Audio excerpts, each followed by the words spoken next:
Okay, Judy, we're just waiting for people to join the webinar right now. Okay. I have no idea. I had 3 events today. And everything worked fine, huh? Yeah. I mean, no, one of them didn't work fine. One of them, something went wrong with my Zoom kept cutting off. But then we fixed it. And then I did another event after that. 1 event after that. So, but I'm fine whenever you're ready. Okay. And see, I hadn't even put my lipstick on yet, so.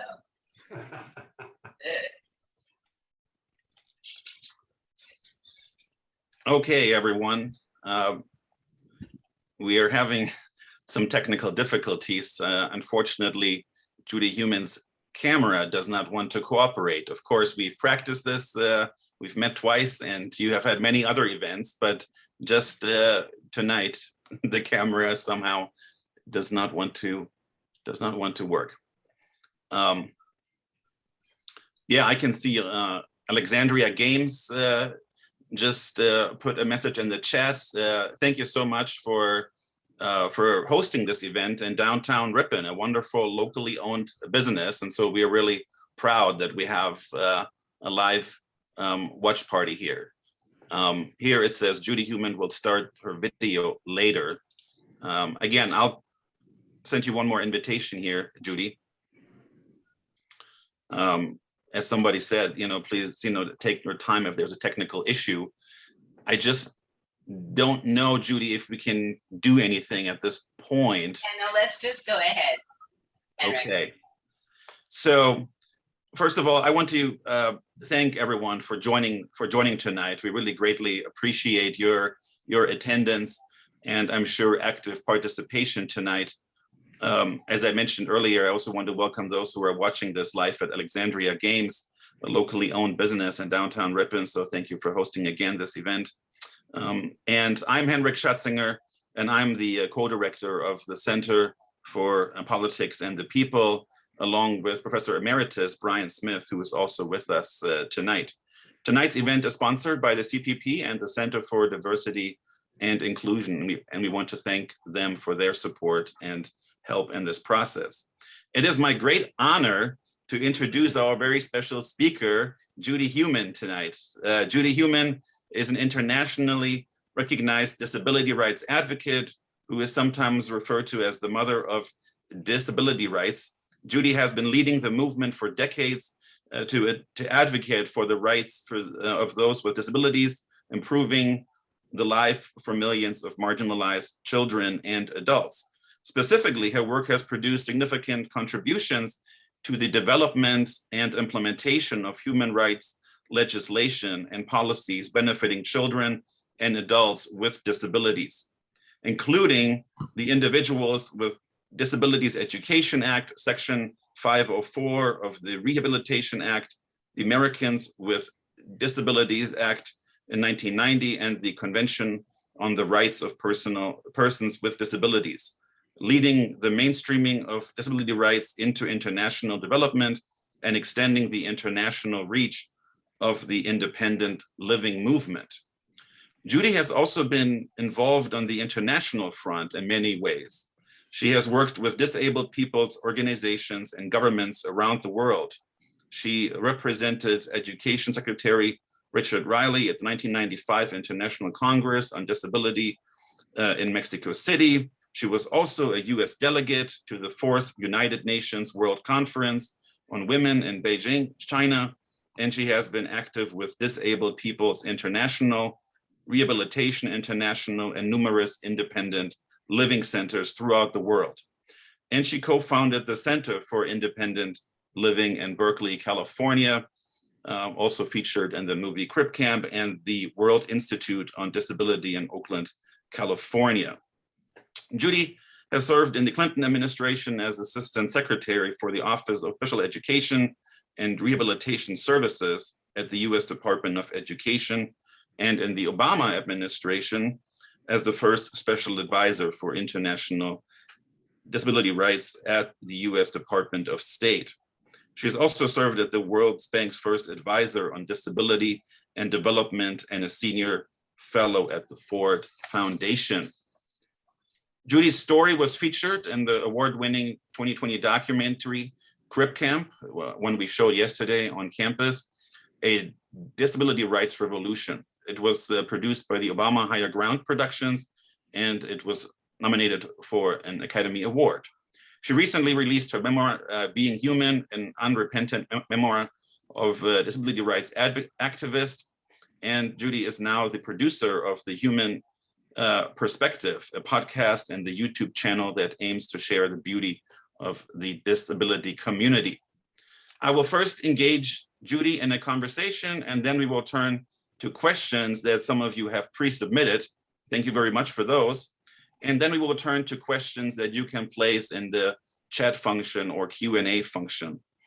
And again, I want to say thank you for joining us tonight, Judy. We are so honored to have you with us tonight. You are truly a force for good, and you inspire so many. Thank you so much, everybody. And A, I'm sorry that we have to do this on Zoom, and B, I'm sorry that we can't get the camera to work, but I'm so happy to be with you all. Wonderful. And Judy, I'll just sort of jump right into this, and I'm going to start with a quote from your book, Being Human.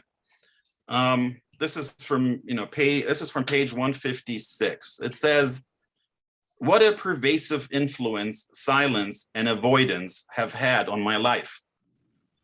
Why wasn't I in school? Silence. Why weren't we allowed on buses? Silence. Why can't disabled people teach? Silence. Where are all the Jews going? Piercing silence. I refuse to give in to the pressure of the silence." So I want to ask you, what do you think is at the root of the silence that you have encountered so many times? And why is it that so often you have encountered the silence or non-answers from politicians and others, as you also state in the documentary Crip Camp? Thank you very much. I think what's important about this particular quote is that it was also referencing things earlier on in my life. And so at that point, so I'm going to be 74 next month. It's kind of hard to believe. Brian and I were talking about that the other day. But I was born in 1947. I had polio in 1949. And there were no real laws at the national level addressing issues of discrimination and accessibility until the 1970s, when Section 504 and a number of other federal provisions, and at that time, the Education for All Handicapped Children's Act came out. And so between the 40s and the beginning of the 70s, we were not completely invisible, because those of you who are interested on issues relating to disabled veterans, after the Second World War, with the development of penicillin, many people who died previously from spinal cord injuries were able to live. And so you saw groups like the Paralyzed Veterans of America and their affiliates around the country that were beginning to do work, like in New York City and other major cities and states, addressing issues like transportation, ramps in buildings, bathrooms, etc. But the movement itself to really bring many more voices forward started as a result of the Section 504 activities, which, if you've seen the movie, and if you haven't, I really think if you have any interest in the history of the disability rights movement, watching Crip Camp is very important. There's a shorter film, which is Crip Camp is a documentary. There's another documentary, which is only about 20 minutes, and it focuses exclusively on Section 504, and it's called The Power of 504, and you can get that on YouTube.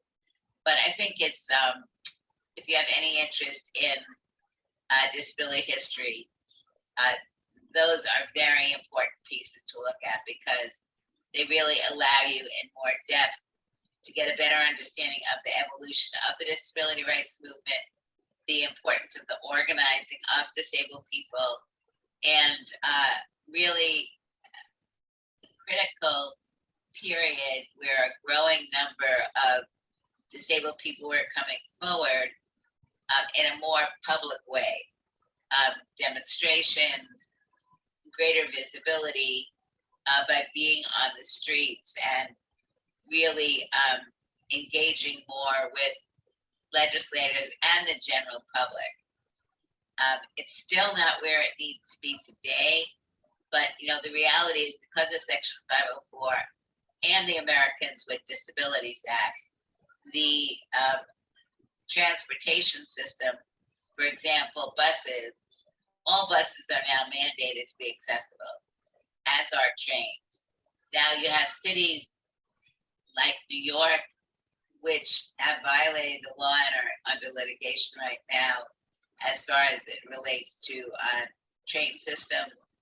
But the transportation system, taxis, buses, Amtrak, all these things are dramatically changed. And I think now also another area of critical importance, because in the 1970s and 80s, there really wasn't that much attention being paid to social media. Computers were really just coming forward, but now, they're an essential part of our lives. And issues like accessibility of hardware and software for people who are deaf and blind and have physical disabilities, those are newer issues that, groups of the blind and deaf and others have been really actively involved with and litigating on and winning some important pieces, cases, as well as getting universities, for example, to comply with the law because of threat of suit. Yeah, thank you, Judy. You kind of touched on a little bit about, on organizing and mobilizing people as part of the movement. So I want to ask you about this because, as a political scientist, we talk about the fact that if you have the more sort of heterogeneous a group is and the lower their financial resources, the more difficult it is to really get people organized. And, you have a group of people who is very diverse in terms of their backgrounds, right? And everything from race and ethnicity and gender and class and sexual orientation and a wide range of physical and mental disabilities. And so my question is sort of how did you go about mobilizing a community as diverse as the community of people with disabilities? I think the community is still continuing to organize. So I think what you see in Crip Camp definitely is the beginning of a more diverse group of disabled people, both by disability and race and gender, sexual orientation, etc. But it's been growing over those years. I think the work of the Americans with Disabilities Act and the advancement of disabled people from various racial backgrounds over the last 10 to 15 years has also been critically important in bringing the voices of, I would say, a combination of an literally ever-growing number of disabled people, in part because of the environment and disabilities that are coming about from the environment, COVID, things of that nature. And also that I think our movement really is beginning to allow people who have previously been afraid of identifying. And here I'm talking about people with invisible disabilities like depression or anxiety or bipolar or lupus or diabetes or cancer or there's so many different types of disabilities that people cannot necessarily see, people, intellectual and developmental disabilities. I think really you've seen many of these groups themselves becoming organized, beginning to recognize the importance of identifying ourselves as disabled people, and it may be disabled people with a certain type of disability, so it may be disability plus another term. But I think people are recognizing the value of coming together and to be able to learn about the various forms of discrimination that people experience. I think one of the values of our movement is as it grows, we are learning from each other about the multitude of areas that we experience discrimination and its adverse effect. I also want to say that, the disability movement in the 60s and 70s was heavily being influenced by the civil rights movement. Television was relatively new, came out in the 50s, late 40s, but it really allowed us to see in a very graphic and detailed way the forms of discrimination that African Americans, for example, were experiencing in the South and in the North. And I think for me and many other people, it was recognizing that that movement was an organized movement, and organized also meant as people were moving through higher education, becoming lawyers, being able to bring cases like Brown versus Board of Education, and slowly having more women and Black people and Latinos and other diverse communities elected to the Congress, some disabled people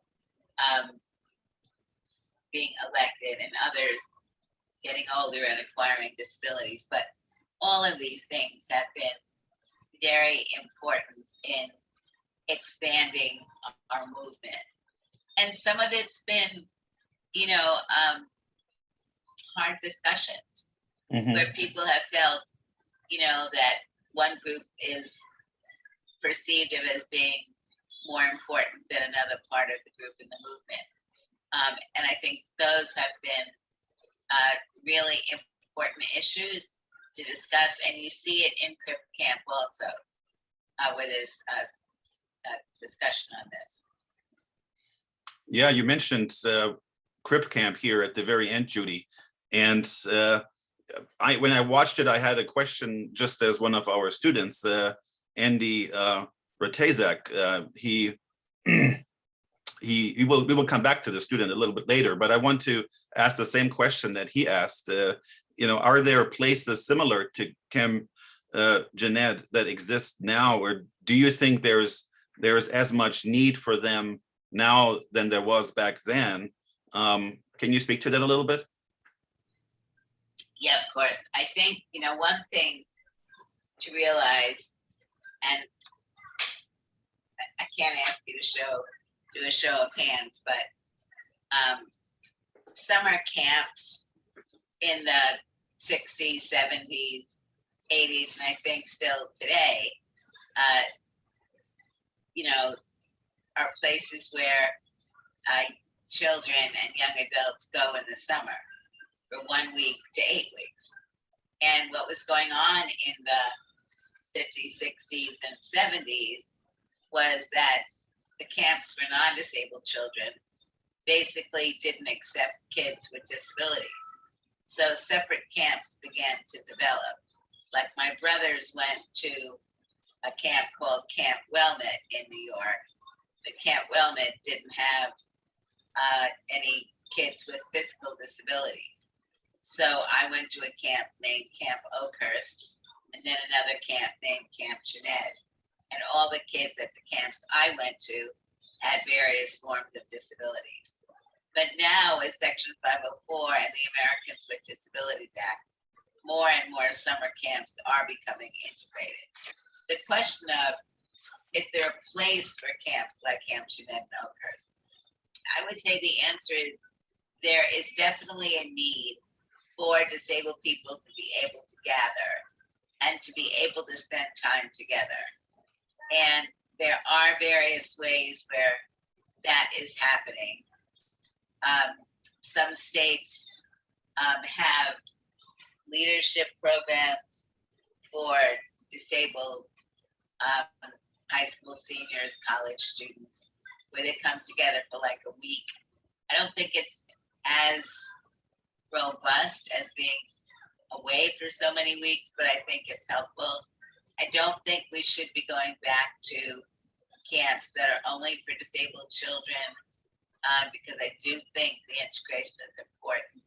But I absolutely also feel it is very important for disabled young people and older people, just like other diverse communities, to really be able to come together and really have time to discuss issues that cannot be addressed quickly. And by that I mean, so I started going to camp when I was 9, and I went to camp all but one summer in high school. And then I think I was at camp in 1971 when I worked there. The value of going to the 2 different camps I went to is that as I was getting older, the first camp I went, Oakhurst, was 3 weeks. Jeanette, I went one summer for 4 weeks, but then after that, I went for 8 weeks, as did a number of my friends. So it was really a time for us to be evolving as teenagers, and in some real way, we were looking at what our non-disabled peers, including our brothers and sisters, were talking about, going to college and what they were going to study. And we didn't have the same discussions going on. Even if we were looking at going to college, as I am and many of my friends were, we still didn't have people basically saying, if you study, you can try to do anything you want. And so there were narrow fields that we were being encouraged to go into, like accounting for men and social work or speech therapy for women, as compared to today, where I think we do see, still not yet where it needs to be, but more disabled individuals that are, so for me, I think in the book, one aspect in the book, or one of the stories, was when I applied to be a teacher, and I hadn't really told anybody why I was taking courses in education, and nobody asked me. And then I filed to become a teacher. I took the exams that were required. I passed the oral and written exam, and then I was failed on the medical exam because, as I write in the book, paralysis of both lower extremities, sequelae of poliomyelitis. So the specific reason that I was denied my right to teach was because I couldn't walk. Now, having been at camp and been organizing in different ways with disabled friends at camp and in the community, I really meant that when I was denied the license, I had to make a decision. Was I just going to do nothing, or was I going to try to get my license, which ultimately I did, because there were a series of articles in the New York Times, including an editorial, and in all the major newspapers in New York and some other places.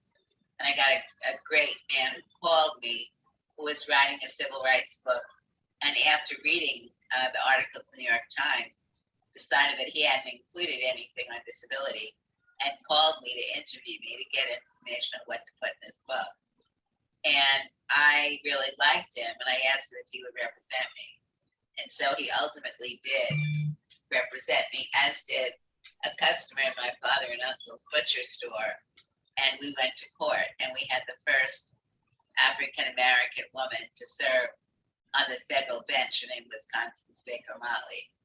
And she encouraged them strongly to give me another medical exam, and they did. And then I was given my license, and I taught for 3 years. But it was also during that period of time that we set up an organization in New York called Disabled in Action, and began to be much more organized and responsive when acts of discrimination were occurring. So I think for me and my colleagues in New York and other parts around the country, it was really in the 60s through some of the disabled students' offices and other groups where young people were learning from the civil rights movement, learning from the anti-war movement and the women's movement about what organizing was, how to do it, why it was important. Yeah, thanks, so much for kind of sharing your story again here with us. And I want to come to share a quote with you and with the attendees that really stood out, with me after watching sort of Crip Camp. And I've been, wondering what you think of it. So here it is. It's more towards the end of the movie, and it's Denise Shera Jacobson. She says, "The ADA was a wonderful achievement, but it was only a tip of the iceberg. You can pass a law, but until you change society's attitudes, that law won't mean much." And so what would you say, where are we today when it comes to society's way of thinking and society's attitudes toward people with disabilities? There's so much focus on legislation and rules and so on. But what about attitudes? Well, you can't legislate attitudes. You can legislate against discrimination. And it's my belief that one of the reasons why people discriminate is because they've not been exposed. They've learned myths and lies about people who have disabilities or are Black or Latino or gay or transgender or Muslims or Jews, whatever it may be. And that the laws that state you may not discriminate may not change your attitude, but will be resulting in people getting jobs, and will be resulting in buildings being accessible, will be resulting in theaters and schools and others, and technology and things that we've been discussing. And I think it's this approach of being able to break bread together that allows people to develop their own relationships. And I believe that there have been, is it perfect? Absolutely not.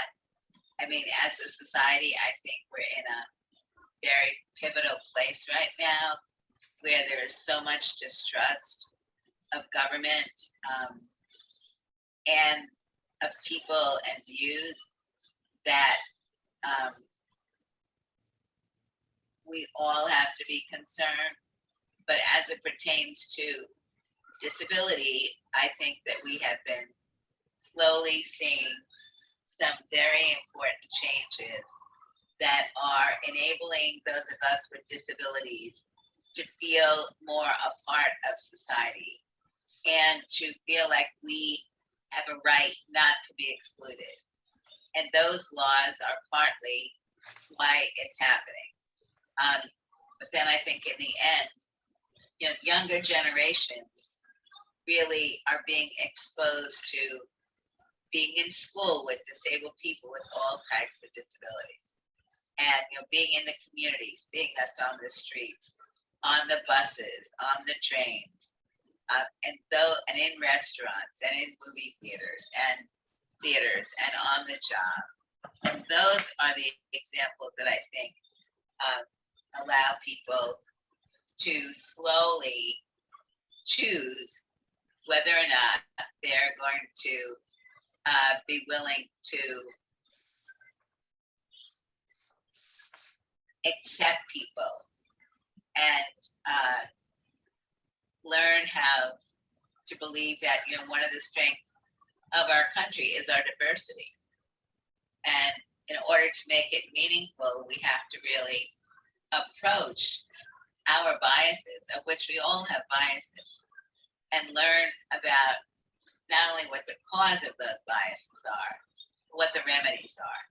In the case of disability, not all, but many of the remedies have been opening up society so we can come in. And that may mean various forms of accommodations for, let's say, students on a campus who may need extended time, students with intellectual disabilities coming on campus, maybe not taking a full load of classes, but taking classes, learning, being able to prepare for more jobs, on and on. It's like really allowing ourselves to view our community in a way that we hadn't thought about before.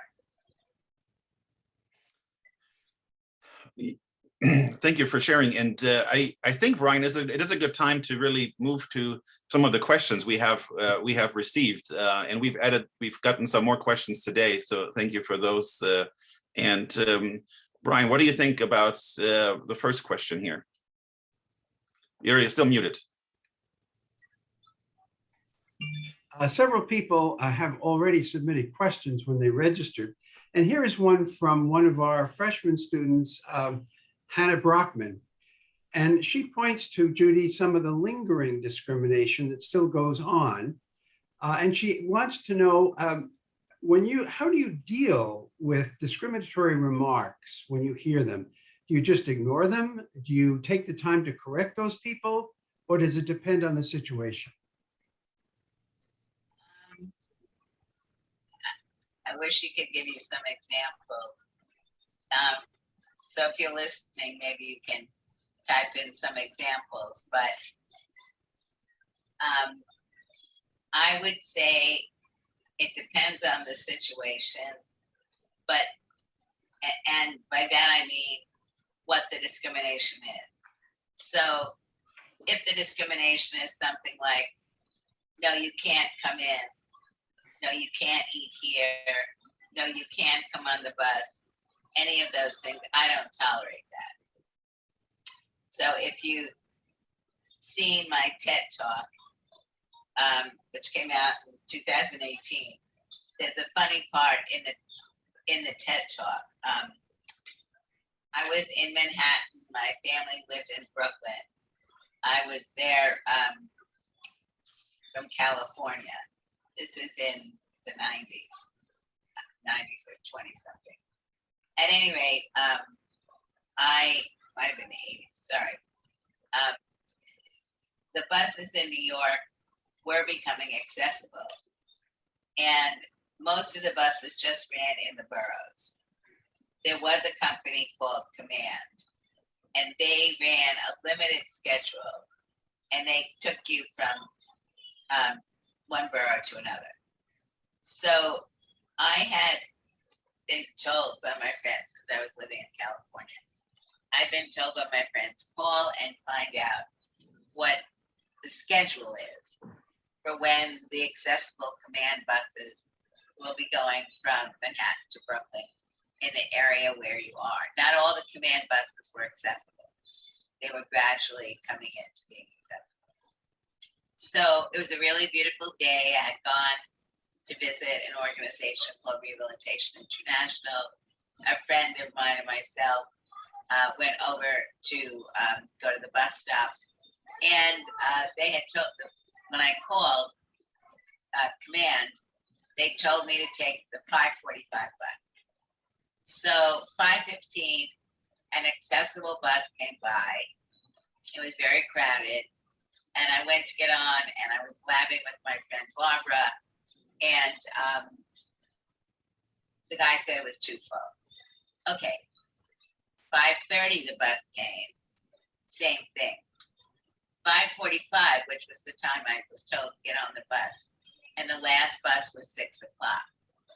I went to get on the bus, and the driver told me it was too crowded, and I told him and tell people to get off the seats because they had to lift the seats up so someone in a wheelchair could get to that spot.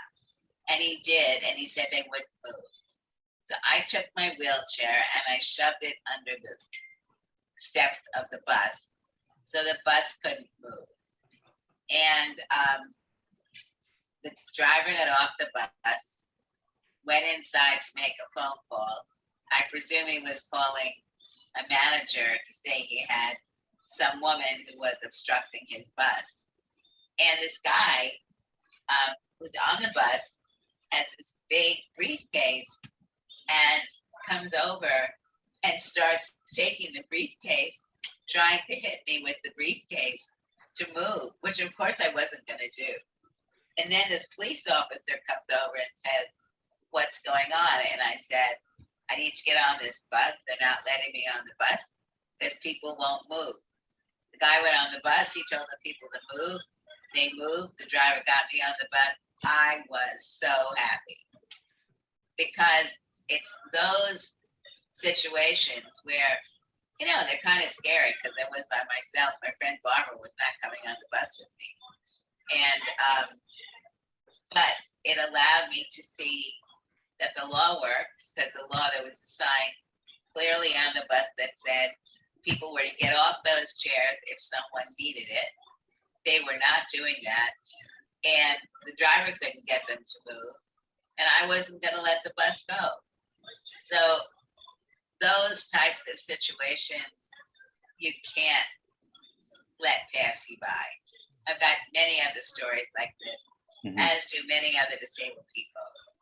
But then, you know, sometimes people's language, depending. But for example, I was on a call this afternoon, and it was something similar to this that was looking at issues around engineering. We have engineering. And the gentleman, one of the gentlemen who organized it, works as a physical therapist at a hospital in New York, and he has been using the word patient or patients. And I don't like being called a patient. We're talking about technology. I'm not their patient. So on a call we had prepping yesterday, I said, you know, David, don't use the word patient. And we had a discussion about it.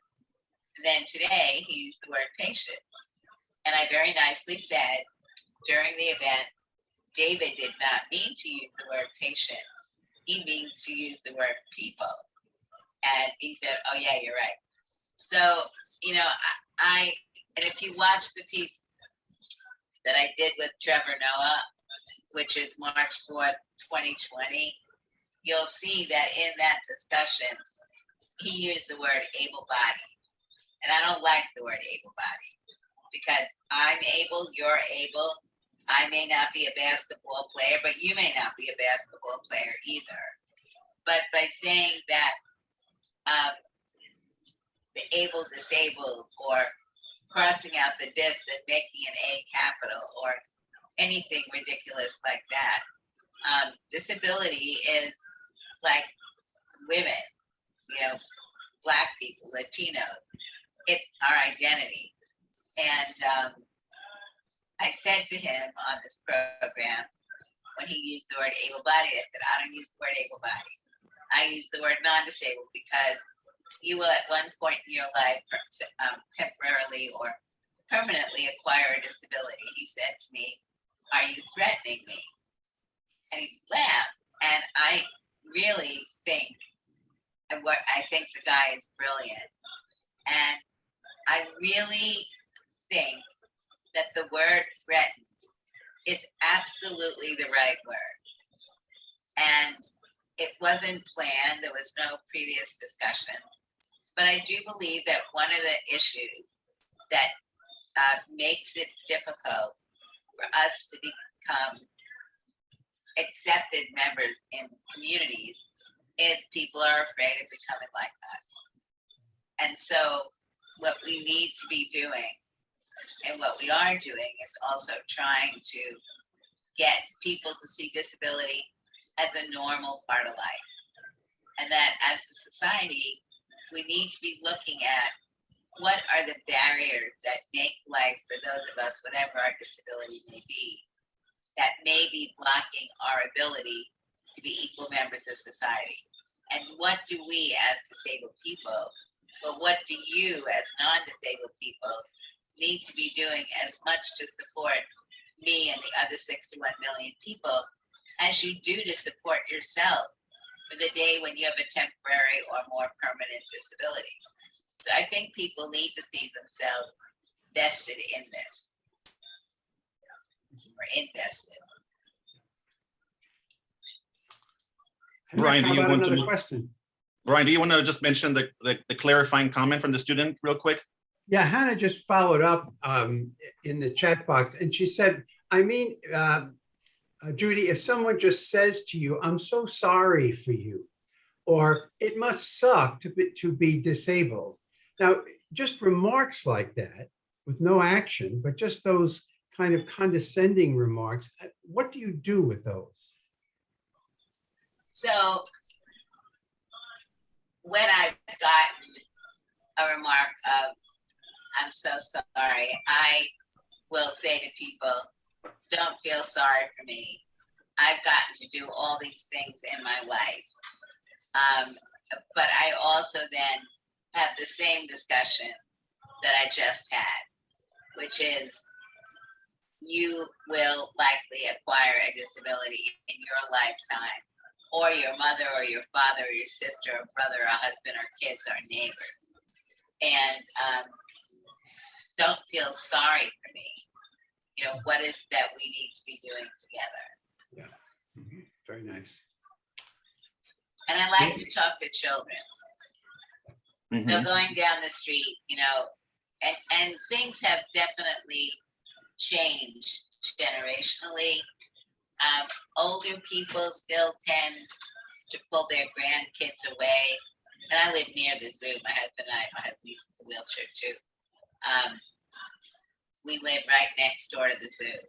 So pre-COVID and now a little bit more, there are thousands of people who will come to the zoo over the weeks. And, you know, there are a lot of younger people and parents in their 20s, 30s, and 40s are much more likely not to pull their kids away as, you know, we're coming out of our apartment building and going down the big street sidewalk. And kids are always, I don't want to say always, but usually kids are particularly fascinated by the wheels. And if they're in a carriage, you know, they'll be looking at their wheels and my wheels. And or if they're walking and they're looking, if their parents aren't in a rush, you know, then I'll say, oh, have you ever seen a wheelchair? And then, you know, say, you know what a battery is? And sometimes the parents will engage in the discussion and show the kids where the batteries are. And so, you know, it depends on the situation, but I really try to demystify things. Let me ask a question from one of our attendees who's also present right now here listening to our conversation. Sophia Marcel, class of 23, she asked, what are things that people without disabilities can do to open more safe spaces for disabled people to speak about their thoughts and issues? Any sort of experience with the kinds of spaces that have been created successfully? I think, you know, on campus, work with your disabled colleagues, faculty, staff, students. I presume you have a disability service office. You may have a disabled students organization. Learn from people about what the barriers are and how you can be of assistance, but also if you belong to various groups, you know, I don't know if you have sororities and fraternities, yes, or various sports clubs or history clubs or psychology, whatever they may be, really be looking at whether or not you're consciously integrating disability into the groups that you're with, both inviting people as speakers, if that makes sense, just looking at what are the barriers, and what are the barriers are in part based on what people are telling you when you're asking. But I think it's also fair to say that, at least 20%, 22% of the population on Rippon's campus, faculty, staff, and students have disabilities. And therefore, looking at ways of having open dialogue about what more does it's Ripon College, right? University. Yes. College. What the college needs to do. Yeah. I don't know if you do any kind of an inventory which allows people to discuss how life is on campus, what changes people feel need to be made. I've got this very weird box that just popped up. Type the name of a program folder. I have no idea. And there's another question here from Alexandria. Can you speak to the notion of identifying a person as person first, saying a person with a disability, rather than using terminology like disabled person or differently abled person? Well, I don't use differently abled person. And I typically do not use a person with a disability. I use identity first language. So I use disabled person. Other minority groups, women, Black people, on and on, they don't start out with the word people. There's a presumption that they are a person. And can you still hear me? Yes. My computer is going completely wacky. So, identity first for me is very important. And I think identity first language is also something which more and more disabled people are using.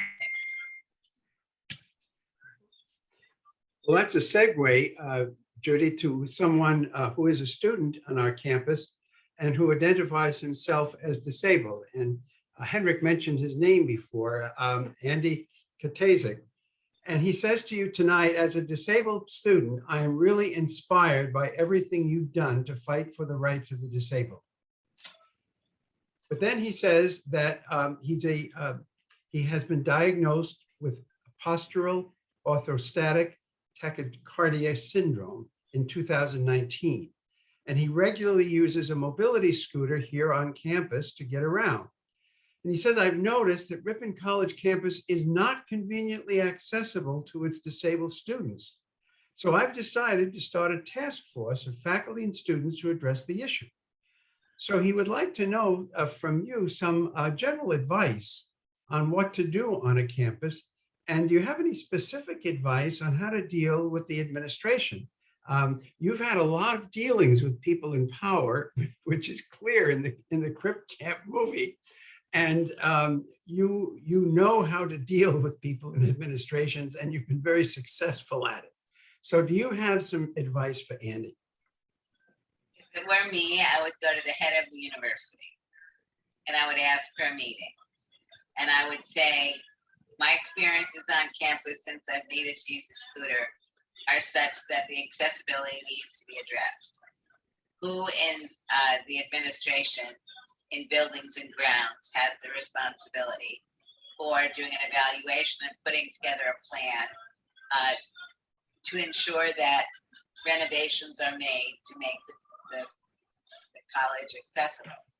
It's been a requirement since 1973 when Section 504 became law. And it's time that we really address these issues, including ensuring that any new construction of new facilities will be accessible, any renovations that are being made, make them accessible, and look at other renovations that can be made over a period of time to bring the university into compliance. And then I would suggest also that you look for a really good architect. Wisconsin's got lots of good people. Try to find a disabled architect who the university could potentially hire as a consultant to help them do a review and put together a plan. Thank you, Judy. Here's a question that is sort of more general from Mary Jo McSwain, class of 77. She's wondering, what are 3 things you wish more non-disabled people better understood?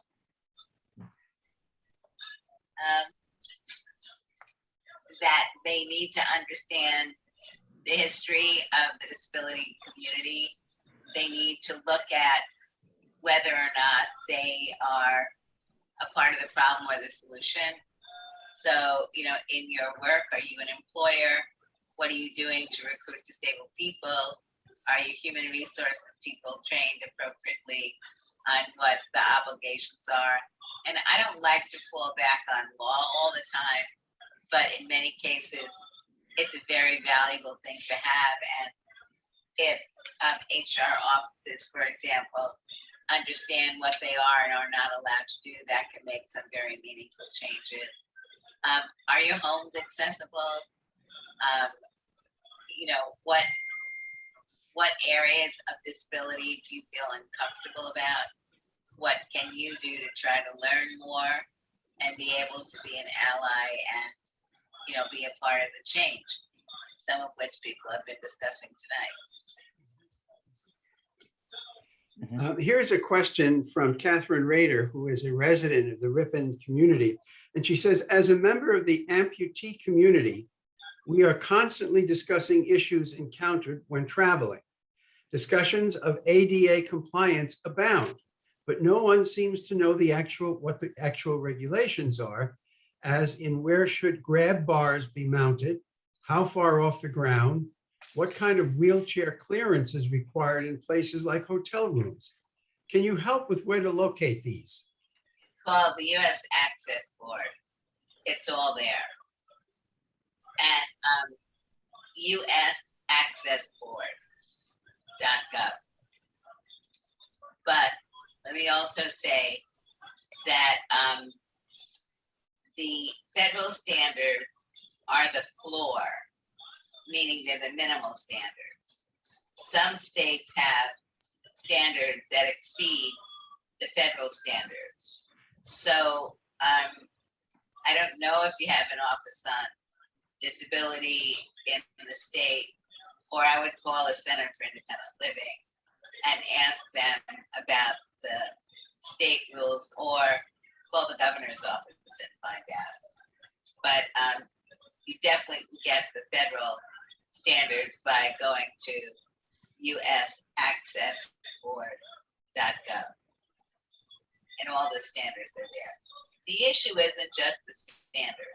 The issue is who in your city, your county, has responsibility for approving plans and for ensuring that the plans are in fact being done appropriately. And if there are problems, if they're not complying with what they're supposed to do in construction, what is happening? Are they being made to go back and correct the problem that they created? So I think, you know, really looking also, do you have a School of Architecture at Ripon? No, we don't. But look at the school universities that have schools of architecture. Are they teaching about accessibility standards? Because that's also a problem. They're not all doing it the way we would suggest they do. Brian, you had your own question. Why don't we, you know, now is the time maybe to ask it. Well, Judy, recently the Washington Post on November 1st had an article by Stephanie Lai. And she looked at college campuses around the country and interviewed students with disabilities. And she said that this maybe seems counterintuitive, but many of these students said that when the COVID was at its height and classes were online through Zoom and other media, Google meetings and so forth, they could accommodate their schedules and their learning needs much better with distance learning. But now that they're back on campus, what they're finding is that the campuses are really not ready to provide them with the facilities and the assistance and the time that they had when they were doing distance learning. So can you comment on what can be done to improve face-to-face learning for college students with disabilities? I'm going to go back to section 504. I can't give a generic answer except to say that accommodations are supposed to be provided by the school. So if you're I don't know the kinds of accommodations that are in question. So is it extended time? Is it, around testing? Around what are the issues? But 504 is the fallback. And I think one thing would be if the students were getting the accommodations before COVID, they clearly should be getting the accommodations, while students are going back to school. And I think, it's important to look at what are the structures within the college or university to help assure that these issues are being addressed. I didn't see that article. Who was it written by, Brian? Stephanie Lai, L-A-I, and I can send you the link to that. Yeah, it's very interesting. Yeah. Somebody has a very brief question, and it is. It says, "You are an inspiration, Judy. Who inspires you?" All of you. The movement, really. It's the ability to work together and to see how together we're stronger and how we support each other to continue to move forward. So it's not, they're individual people, obviously, but I think really one of the things I feel most privileged in my life is to be able to see the number of disabled people who are coming forward, the work that the community is doing to really support the voices of disabled people through disability rights organizations, legal organizations, work that we've done to get laws passed and implemented. And I want to say one thing. I am very concerned about what's going on around the country in the area of voting. And I think it is very important that the disability community not only vote, but that we very clearly speak up against any suppression of voting. Because one of the groups that will be hardest hit as a result of suppression of voting laws will be those people with disabilities, particularly those people with disabilities who are poor and who don't have access to many things that other people have. And we have seen an increasing number of disabled people voting over the years. It's a really good project at Rutgers University that David Cruz and Lisa Cruz, C-R-U-Z, are working on. And, the direction we want to go in is living in a democracy where the voices of all people who are eligible to vote are able to vote. And, we've seen lots of allegations, and at the end of the day, very little substance. The substance that I see is that people are wanting to suppress people who may not vote for them.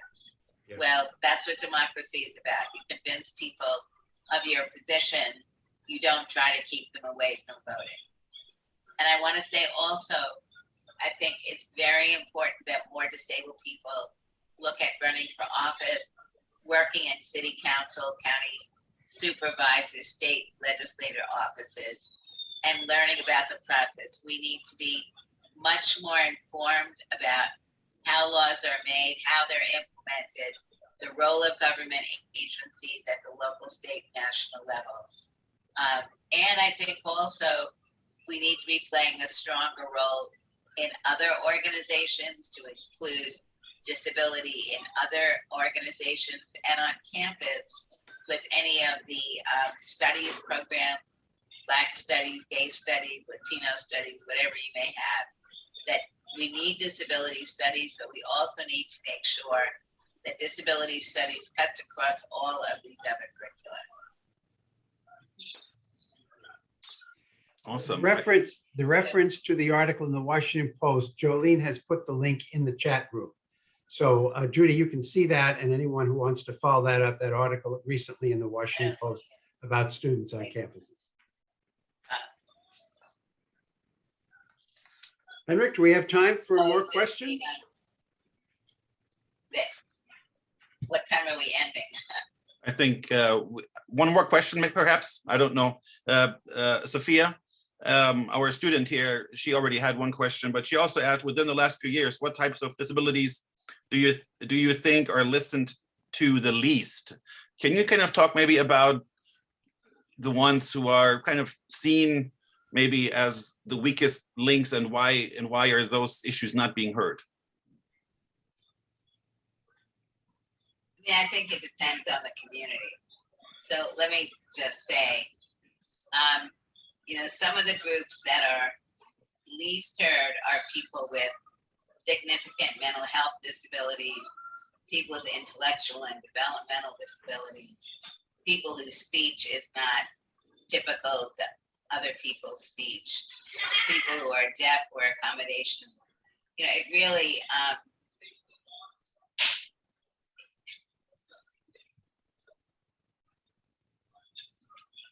people, sorry, can't see my facial expressions.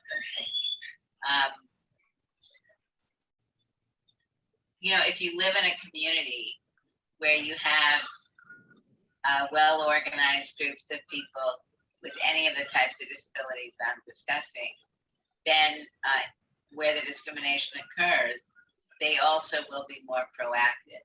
So I think the issue is, do we have appropriate representation of the voices of people with different disabilities in the work that we're doing in the community, and where we don't, what are we doing to remedy that or to support groups that are emerging and need support?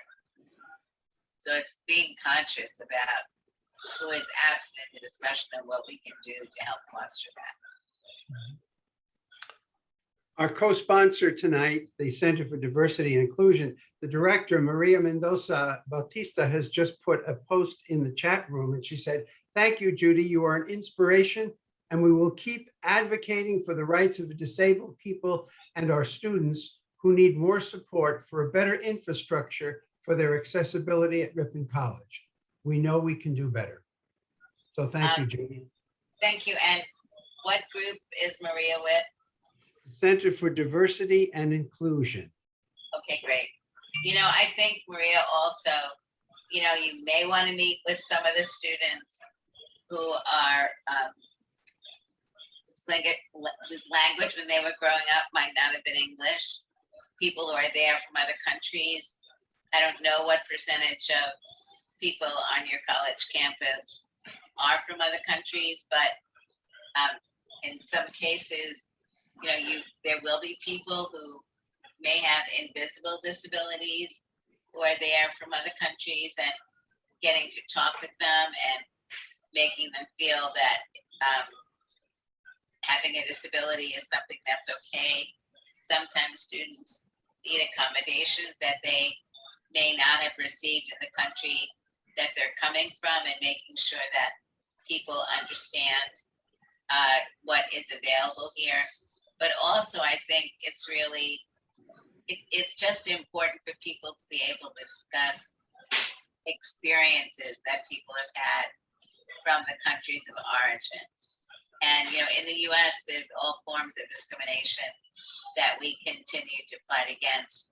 And in some countries, the stigma of disability is such that it has been you know, that stigma has compounded the types of discrimination that people are experiencing. So I think looking at opportunities to have discussions where people can talk about their experiences and also benefit more from the laws that we have here would be very important. Excellent. Judy, are there any other final words you want to leave us with? Question here. Wait. It is hard when they don't have the document. There is no documentation required. If your campus has put a requirement of documentation, you don't need to have documentation. You can look at ways of helping to determine what the students' needs are, or you can help them get documentation to enable them to get better services. But I would definitely, I know that it's an issue on some college campuses and not others, where students who had documentation, US students who had documentation, may not be accepted when they go to the college or university. Those are all things that are bad practice. There's an organization called the Association of Higher Education and Disability. And you may want to look at them and look at whether or not you're a member of a head, and if not, consider joining. Thank you, Judy. We want to respect your time, and we want to thank you so much. Are there any final words you want to leave us with tonight? Thank you very much. I hope I get to learn more in the future about whether this discussion was of any value, and the only way to know is to see if there are some things that are going to change. Exactly. That's why we have students, on this conversation tonight. Conversations are just the start. Eventually, we want to see more action, right? And you kind of showed us sort of a path forward. So thank you for that, and good luck to the students. And I'm certainly also an advocate and ally, and the bigger the support is, the more we can do. So thanks again, Judy, so much. I really appreciate you and what you have done. You are really a truly remarkable and amazing woman. Keep it up. And thank you for joining us tonight, all the attendees, and everybody have a good night. Thank you, guys. Judy, in your tradition, you don't use the word saint, but you use the word mensch, which means a fully human being. You were born mensch because that's part of your name, human. And you've had such success in the 74 years for people to achieve their rights. May the next 74 years bring more advantages and change of attitudes so that we will all respect everyone's right in the community. God bless you. Thank you. Thank you, Brian. Bye, Thank guys. you. Thank you, everyone. Yeah, have a good night.